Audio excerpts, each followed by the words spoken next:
বিগত কয়েকদিন ঢাকা দক্ষিণের মেয়রের দাবি, উপদেষ্টাদের পদত্যাগ সহ বিভিন্ন ইস্যুতে রাজপথের আন্দোলন বেড়েছে রাজনৈতিক অস্থিরতায়।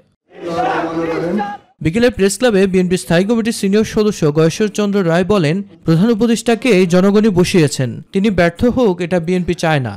ডক্টর ইউনূস ব্যর্থ কেউ চায় না, ডক্টর ইউনূস চলে যাক সেও কেউ চায় না, কেউ চায় না। যেটা আপনি সম্মানের লোক, এটা নির্বাচন করে দেন, যতটুকু সংস্কার করতে পারেন করেন, বাকিটুকু রেখে যান। অপর এক অনুষ্ঠানে স্থায়ী কমিটির সদস্য মেজর অবসরপ্রাপ্ত হাফিজউদ্দিন আহমেদ বলেন, বিচার সংস্কারে 9 মাসেও কোনো অগ্রগতি নেই।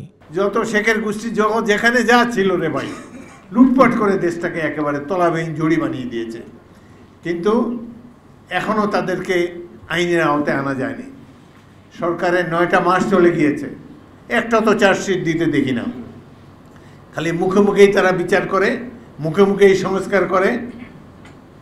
এসবের অবসান হওয়া উচিত।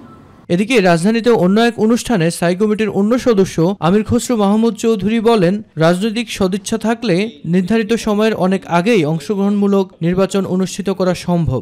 জাতি যেটা করছে সেটা তারা ভোট দিয়ে একটা সরকার নির্বাচিত করতে চাচ্ছে, যেই সরকার তার কাছে দায়বদ্ধ থাকবে, জবাব দিয়ে থাকবে, এটাই হচ্ছে পরিষ্কার ব্যাপার। এটা যত দ্রুত সম্ভব ডিসেম্বরে যেতে হবে, কেন ডিসেম্বর আগেও তো হতে পারে, তাই না? মিফতাক আলী, মাই টিভি, ঢাকা।